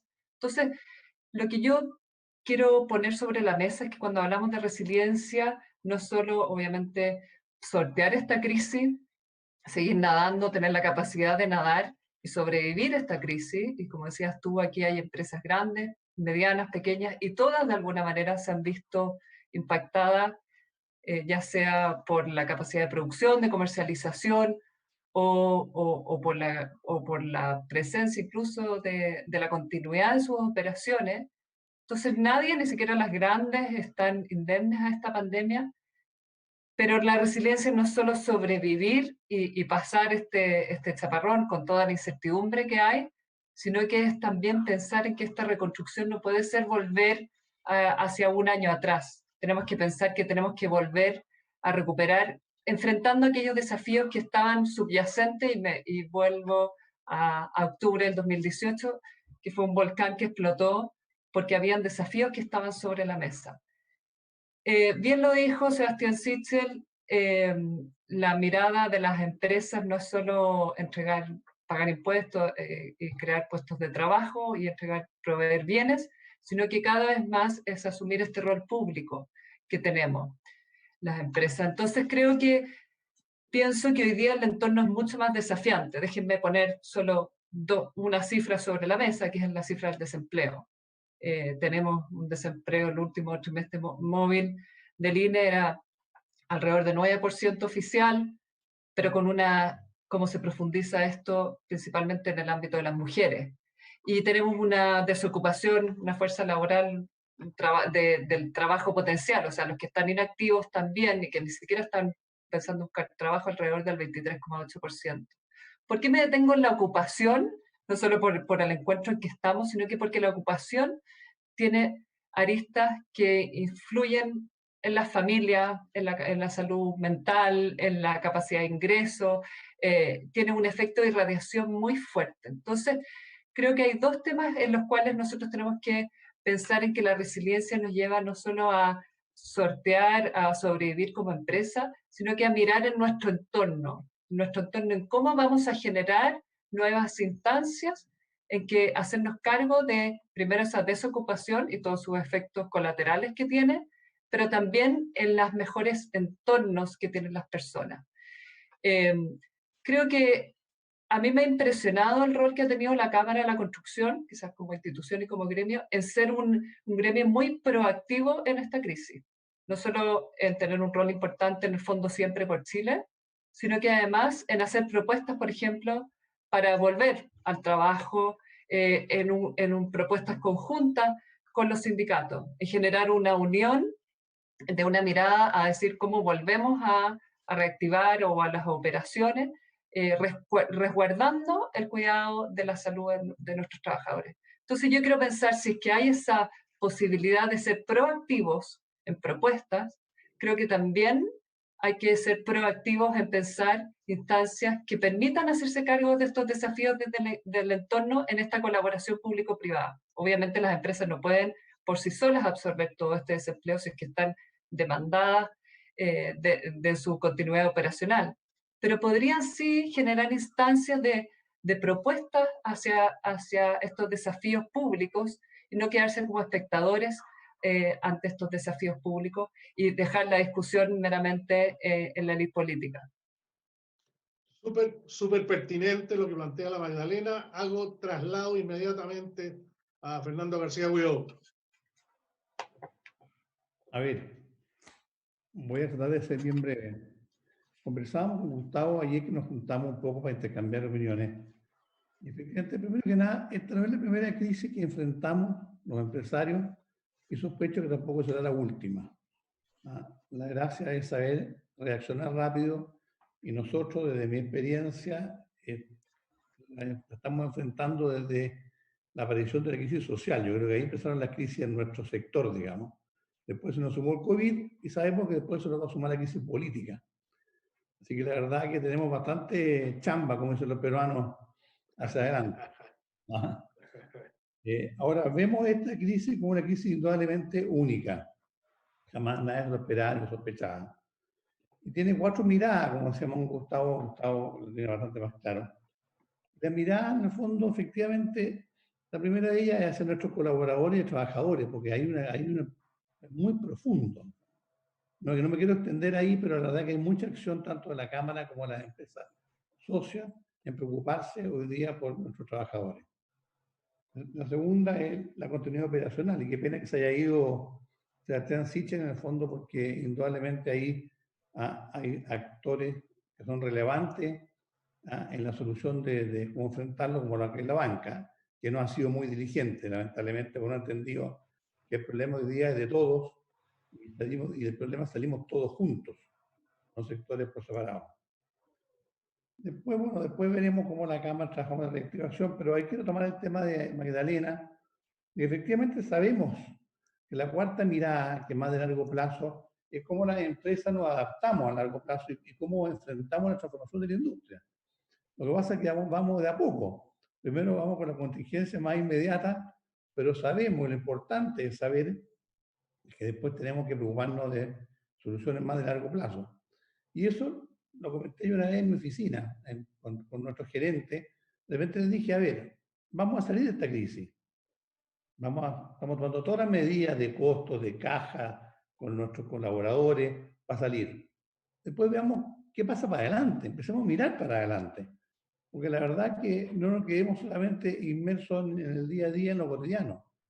Así que la verdad que efectivamente esa mirada hay que tomarla y vienen cambios importantes.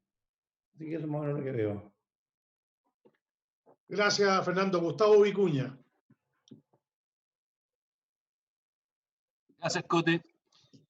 A ver, continuando un poco el análisis de Fernando. Mira, estamos enfrentando dos crisis, ¿eh? Una que comenzó y al poco andar nos agarró la otra. Y quizás nos sacaba un poco del foco, ¿eh? Yo creo que la crisis pandemia COVID-19 nos tiene muy afectados, ¿eh? Muy afectados porque obviamente implica vidas, implica pobreza, implica paralizar la actividad.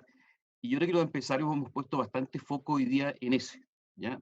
Porque sabemos hacer cosas, estamos motivados a administrar recursos, a enfrentar desafíos, no solamente con la mirada de nuestros negocios. Yo digo que nosotros dentro de una cadena de valor, como decía Magdalena, generamos empleos de proveedores y más gente.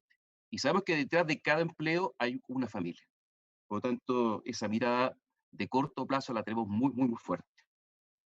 Como gremio, siempre hemos tenido la visión de apoyar a la inversión en infraestructura y en vivienda como un motor de la economía. Y no solamente como un motor de la economía, sino que también como medio con el cual se satisfacen necesidades básicas de las personas, de servicios, bienes, etc. Y no lo hacemos solamente hoy día, con el plan que ha presentado el presidente al Ministerio de Obras Públicas y Vivienda, lo hemos hecho todo el tiempo. Cada 2 años emitimos un informe, el informe de infraestructura para el desarrollo, en el cual compartimos técnicamente con el gobierno qué es lo que hace falta al país para poder avanzar al desarrollo. Y creo que la mirada que más me congrega hoy día, quizás es la mirada que planteó el ex ministro, es más bien la crisis social. Yo creo que hoy día, como empresarios, estamos llamados, a una vez saliendo de esta crisis, a cambiar un poco nuestra postura de cómo hacer las cosas. Yo creo que hoy día enfrentamos una sociedad bastante polarizada, fraccionada, y necesitamos acercarnos a la comunidad. ¿Y qué significa esto? Escuchar a la gente. Yo creo que tenemos mucho que aprender de la gente, de la comunidad, el que entiende de qué lo es el empresario. Y hoy día hay iniciativas que están fomentadas por la Universidad de Chile y la Católica, creando espacios públicos con temas muy relevantes, contingentes, contemporáneos, que interesan a toda la sociedad. Nosotros como gremio no podemos alejarnos de esa instancia. Creo que independiente del granito que aportamos con nuestros proyectos, generando empleo, contribuyendo a la recuperación económica, tenemos que ser actores y escuchar lo que la sociedad espera para mañana. Esa es la mirada a largo plazo. El empresario no solamente trabajando la contingencia, sino que advirtiendo que mañana hay un mundo distinto y tenemos que enfrentarlo de otra manera. Íntimamente relacionado con lo que acaba de decir Gustavo y recogiendo lo que señalaba también la Magdalena.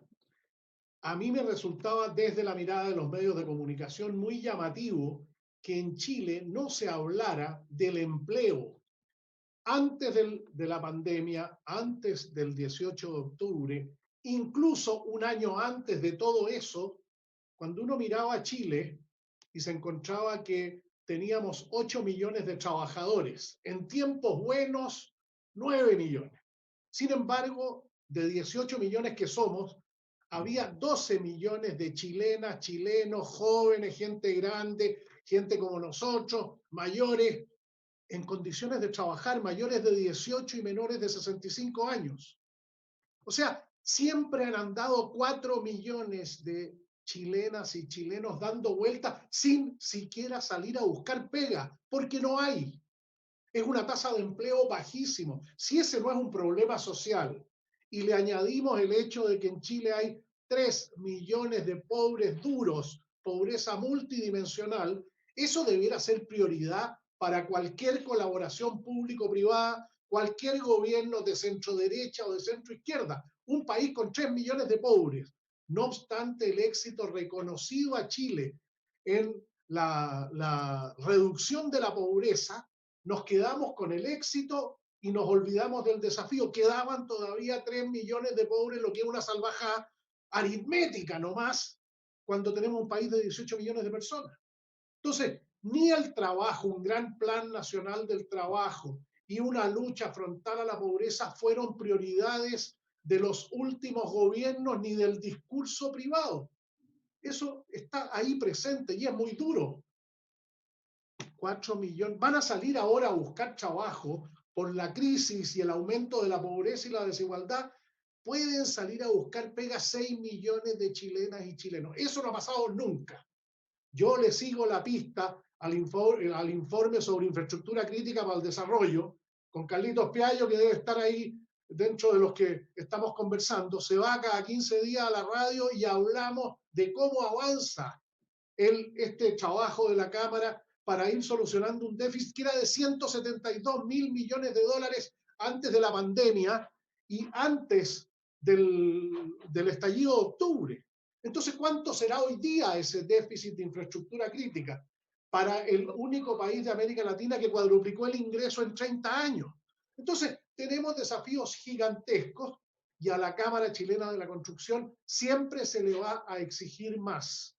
Eso es bueno que ustedes lo tengan presente, porque eso está en la mente de todos los medios de comunicación, de los editores, de la opinión pública. Si hay un gremio al cual se le va a exigir siempre más, por las características de Chile, por la inevitabilidad de Chile de salir al mundo a ofrecer sus productos, sus servicios, a la Cámara Chilena de la Construcción siempre se le va a exigir más. Magdalena.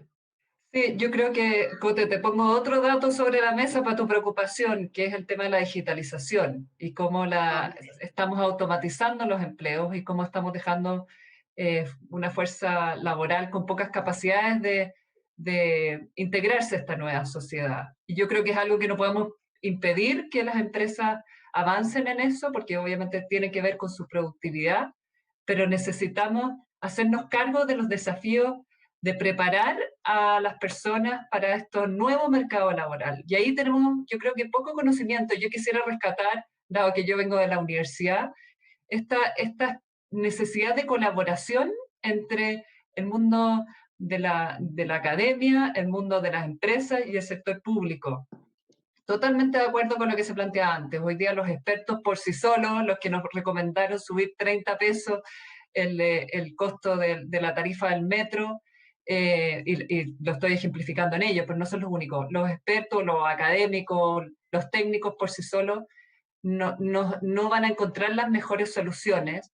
Y sí creo firmemente que hay espacio para construir propuestas de mejoramiento a los desafíos sociales que tenemos en una colaboración entre el mundo empresarial, el mundo técnico de la academia y el mundo público. Tenemos que crear esos espacios y ahí yo no sé, confío mucho en el espacio, en el espíritu de emprendimiento, en el espíritu de creatividad que hay en el mundo empresarial. Mencionaba en una pregunta ahí, recordando el ejemplo de la Bauhaus en Alemania, que fue la propuesta que salió postguerra, ¿no es cierto? Y creo que es un muy buen ejemplo porque junta una propuesta un poco de todo el quehacer técnico con la creatividad que había entonces. Hoy día no podemos pensar en una nueva Bauhaus, pero sí hay espacios de mejora cuidando las implicancias sociales y medioambientales.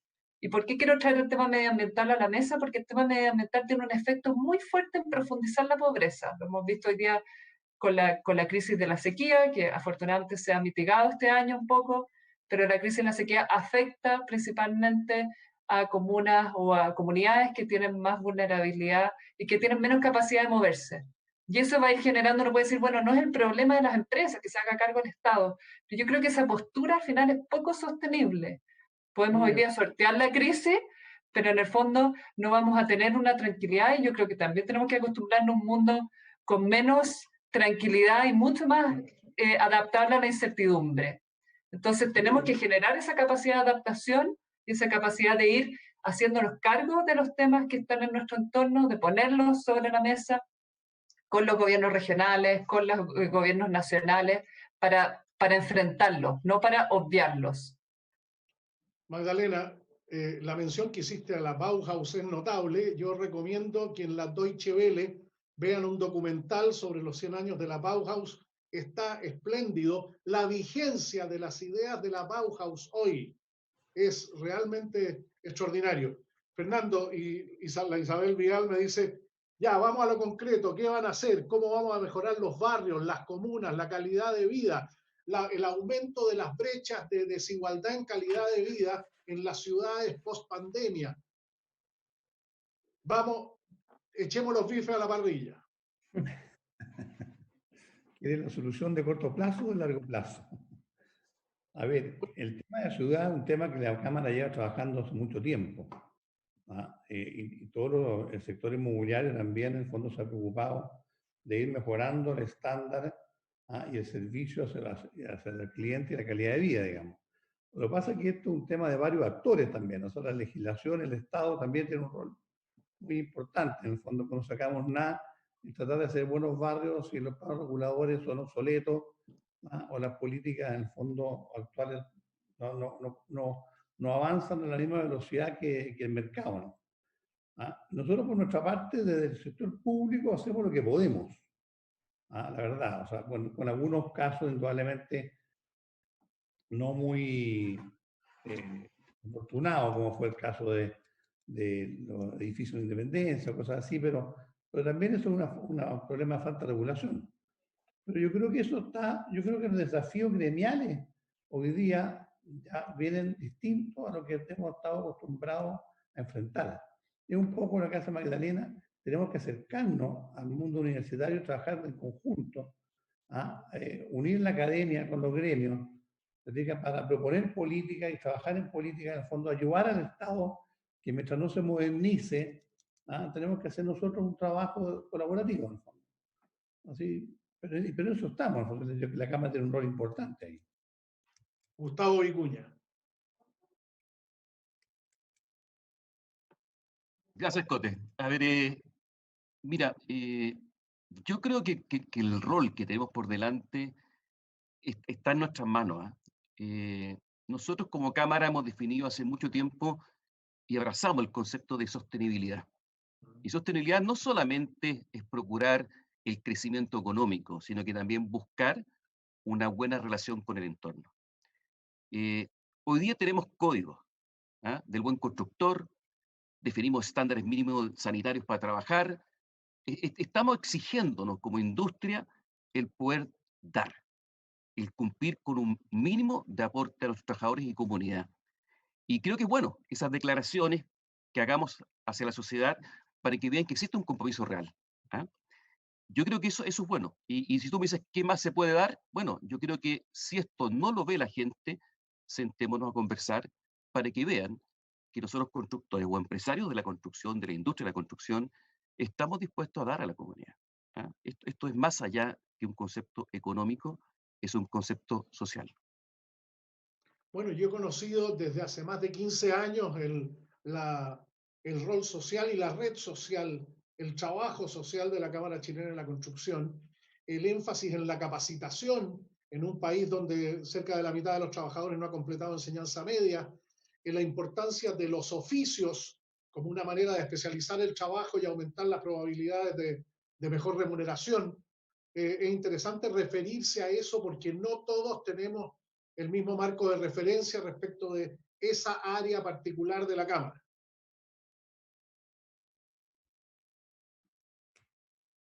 Gustavo, Fernando. Está silenciado. Perdón. La Cámara siempre ha tenido ese espíritu que lo ha motivado a acercarse al trabajador. Yo creo que esa fue nuestra primera gran iniciativa de nuestra labor social. Pero con el tiempo nos dimos cuenta que nuestros trabajadores estaban insertos en la comunidad y yo creo que desde hace mucho tiempo que enfocamos también el construir no solamente a los trabajadores y familias, sino que a la población chilena. La red de la Cámara, yo creo que, si no me equivoco, prácticamente 7 de 10 chilenos están involucrados con la red de la Cámara. Eso Y es eso un número muy nos relevante. Nos orgullece bastante, porque en educación, salud, previsión, cultura y otras materias hemos apoyado a grupos de personas de necesidad. Por lo tanto, yo diría que el espíritu está. ¿Ah? Quizás no somos buenos para cacarearlo, pero está. Pero hay que llamar a otra cosa. Yo creo que las soluciones no parten de nosotros, las soluciones parten de abajo, de la comunidad. Yo creo que ese es el gran cambio de paradigma que se nos viene hoy día. Es sentarnos a escuchar y que la solución venga de abajo para arriba, un poco lo que planteó Eugenio Tironi. Fernando. Yo quiero referirme también a otro aspecto, más orientado a la crisis de hoy día, de la importancia, como dije al principio, de que salimos todos juntos de acá. Y ahí también tenemos que juntarnos con mandantes, con el gobierno, con gremios, con las empresas, con los trabajadores, para ver cómo salimos.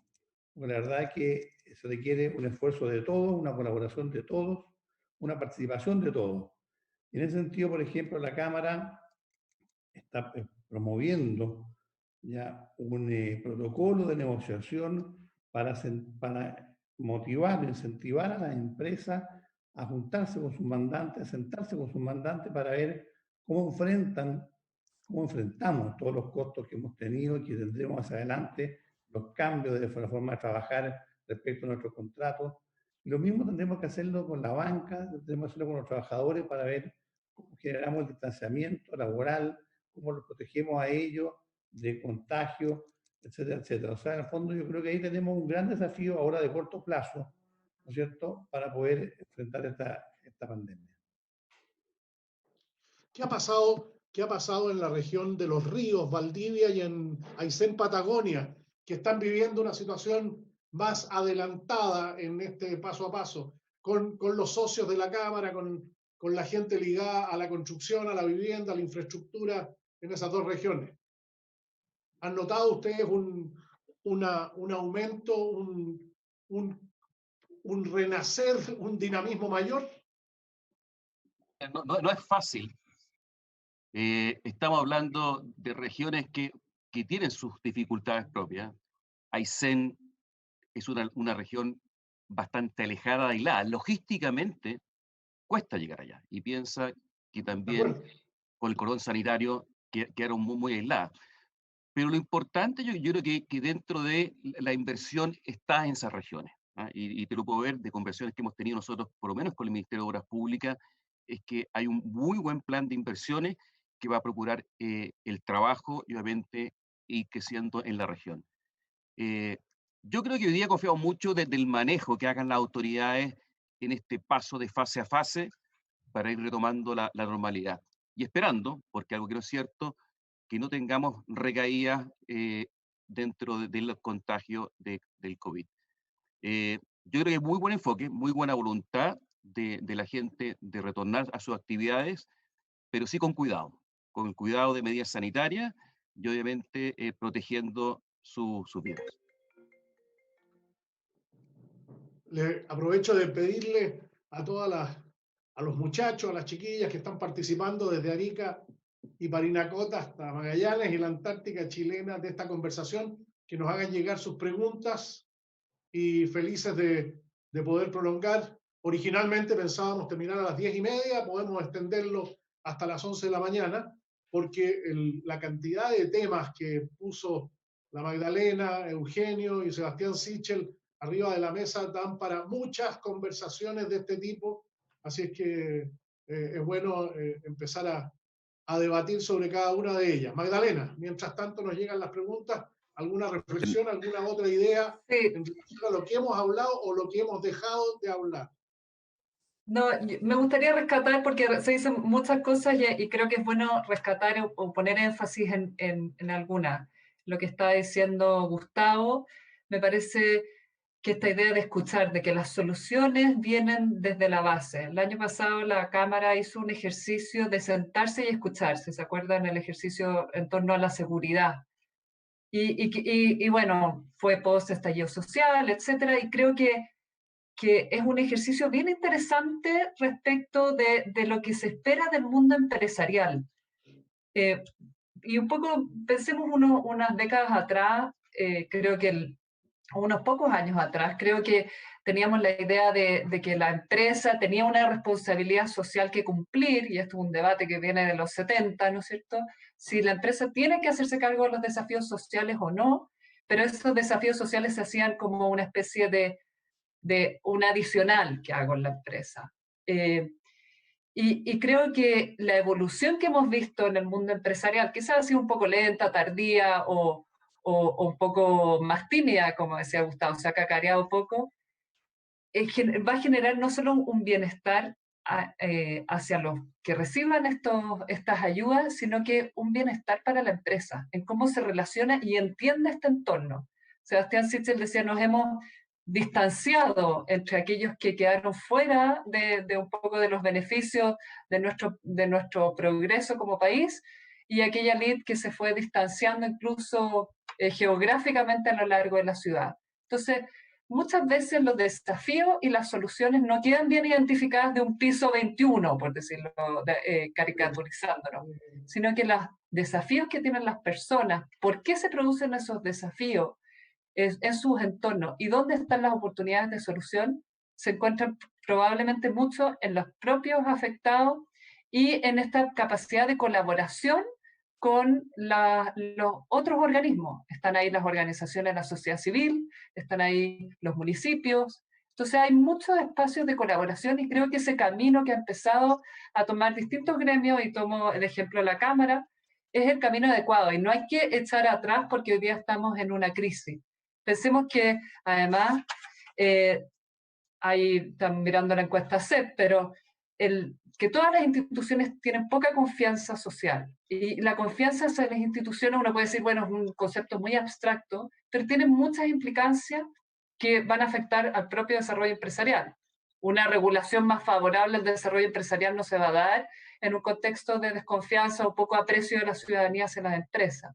Ha bajado desde 15% en 2016 a 7% en 2019. Entonces creo que es algo que uno va reconstruyendo esta confianza hacia las instituciones poco a poco y se va reconstruyendo desde una cercanía.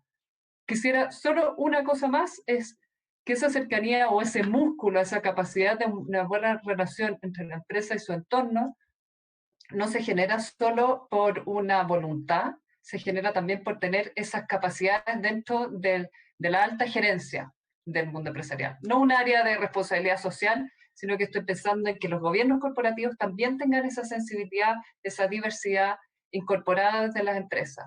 Tiene que ser parte de la estrategia del negocio, no puede ser una guinda a la torta, digamos. Agrego a lo que dice la Magdalena y les recomiendo leer un artículo, es una crónica más bien, la pueden encontrar en EMOL, donde Luis Toledo, que es el director de la Unidad Especializada en Tráfico Ilícito de Drogas de la Fiscalía Nacional, nos dice que lo que tenemos por delante es más violencia armada, contrabando marítimo, proliferación de laboratorios.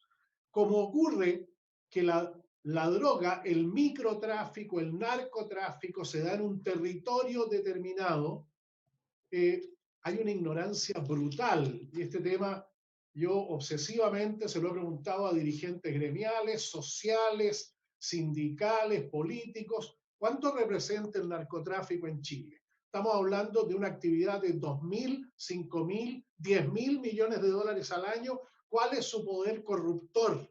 ¿Qué significa para un niño que tiene 20 años y estudió hasta segundo medio ganarse el doble del empleo, del ingreso mínimo, vendiéndole, como ellos dicen, a los cabros de arriba y de paso ayudando a mi mamá?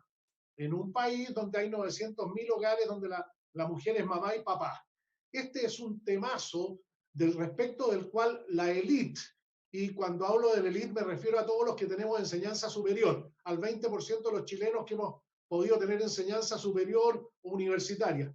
El desconocimiento, la ignorancia es gigantesca y es un tema que cada día va a ser peor, con su secuela de corrupción, de soborno, de imposibilidad de ganarse a los barrios. Ya hay experiencia internacional suficiente sobre esto, en la medida que el narcotráfico es el que tiene que ver con la educación, con la recreación, con la alimentación. Ellos empiezan a ser los actores fundamentales en un país donde va a aumentar por la pandemia, ya lo dijimos, la pobreza y la desigualdad. Otro desafío enorme para la Cámara, porque la Cámara tiene esencialmente una expresión territorial. Fernando, Gustavo. Coté, sí, abramos los micrófonos para recibir un par de preguntas del público. Tenemos desde luego. Bastidas. Tenemos a don Jorge Bastidas. Por favor, si puede activar su micrófono.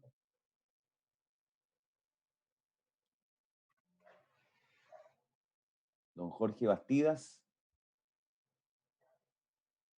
Se fue a hacer un café. Se fue entonces Mariano Orellana, que también estaba levantando la mano. Si puede reactivar su micrófono y hacer la pregunta al panel.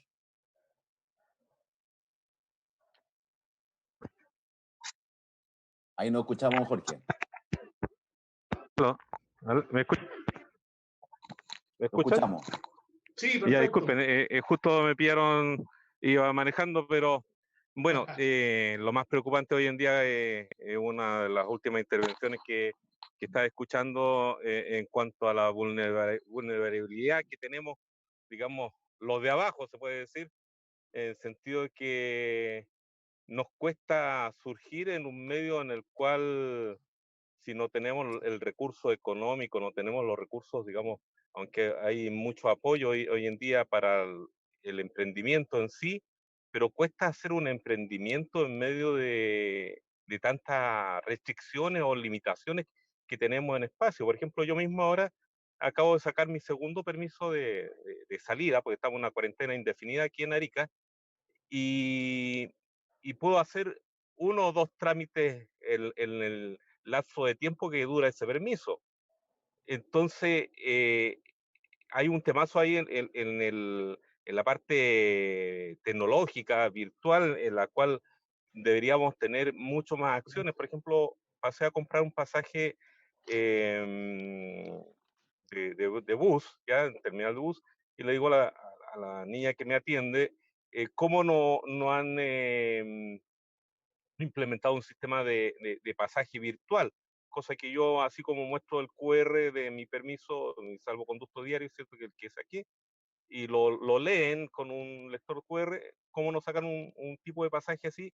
Y uno ya no interactúa tanto con la venta de pasaje físico, no interactúa con la persona. Entonces son ciertos luces o focos de emprendimiento que se van dando, y para hacer ese tipo de emprendimiento, obviamente hay que tener acceso a tecnologías, acceso a financiamiento, a canalizar esa idea de emprendimiento en sí. Entonces, mi pregunta a los expositores va más que nada por el lado de cómo una persona clase media, baja, de la cual yo me califico, cómo acceder a algo que me catapulte hacia arriba en un emprendimiento. Acabo de sacar esa idea por esa compra de pasaje nomás. Muy bien. Esa sería mi pregunta. Gracias a ti. Gracias a ti.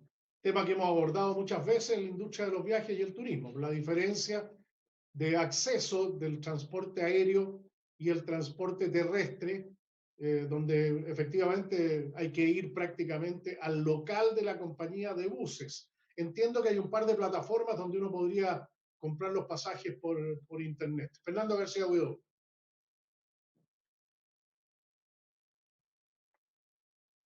Estaba sin micrófono. Respecto a la pregunta, indudablemente, justamente los desafíos que nos ha mostrado esta crisis es que la modernización del Estado y de las empresas. O sea, el e-commerce indudablemente va a tener un cambio cualitativo, cuantitativo importante, el teletrabajo, o sea, hay muchas herramientas que van a permitir mejorar ese tipo de servicios, en el fondo.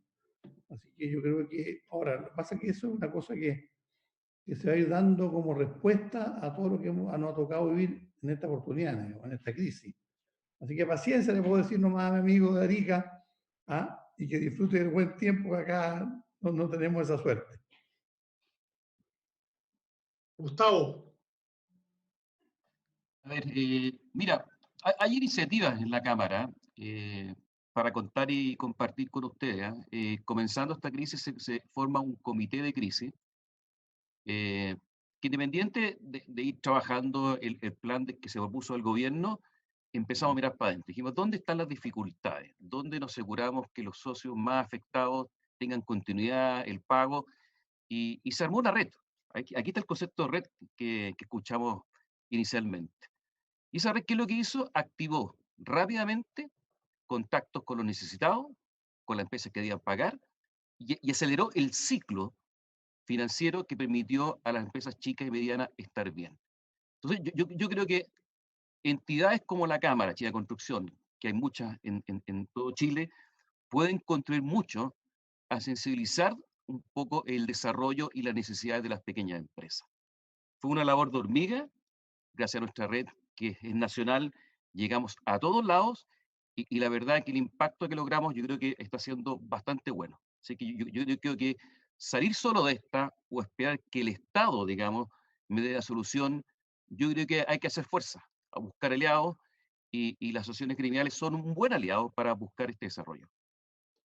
Completamente de acuerdo. Bueno, agradecer a Magdalena Linat, Gustavo Vicuña, Fernando García Huidobro, Sebastián Sichel, Eugenio Tironi, por esta mañana de conversación, siempre con el espíritu de apertura, de entusiasmo que tiene el Comité de Contratistas Generales de la Cámara Chilena de la Construcción.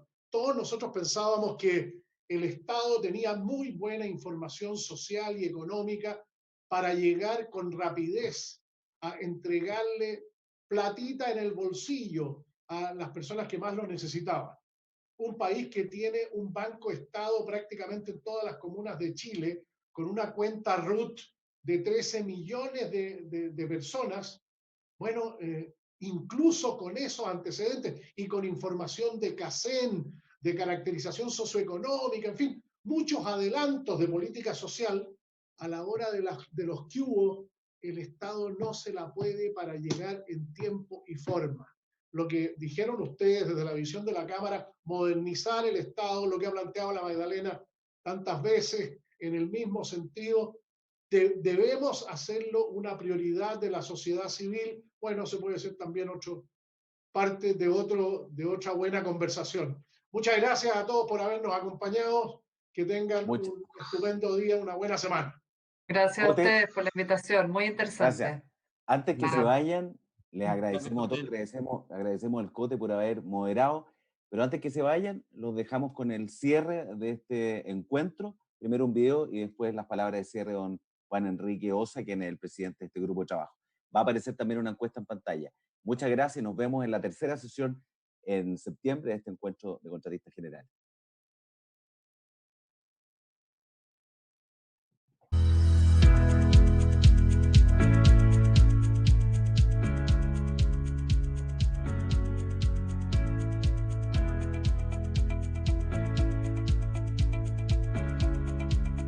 Las recomendaciones del protocolo social son una guía para ordenar la forma de relacionarnos con los colaboradores de las distintas obras. Incorpora acciones más humanas y más cercanas para vincularnos de mejor manera con ellos. La pandemia nos ha traído muchas cosas malas. Sin embargo, hay algo bueno que se podría rescatar de todo esto. Ha logrado poner en el centro de nuestras vidas la preocupación por las demás personas.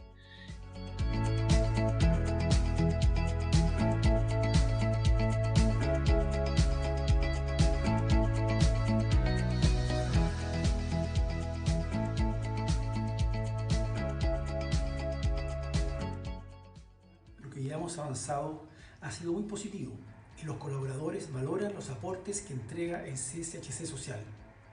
Estamos comprometidos para que se comunique aún más a todos los trabajadores sobre la importancia de contar con estas herramientas de apoyo en salud, asistencia social y capacitaciones, entre otros, especialmente en tiempos tan difíciles como esta pandemia.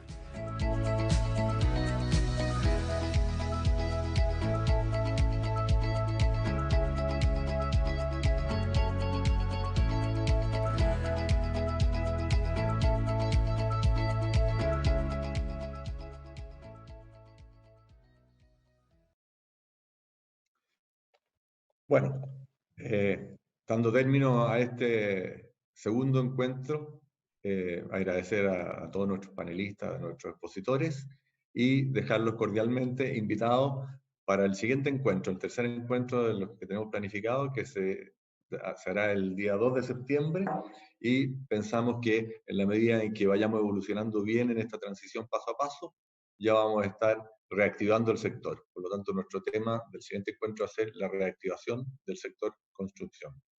Muchas gracias a todos y nos vemos. Cuídense.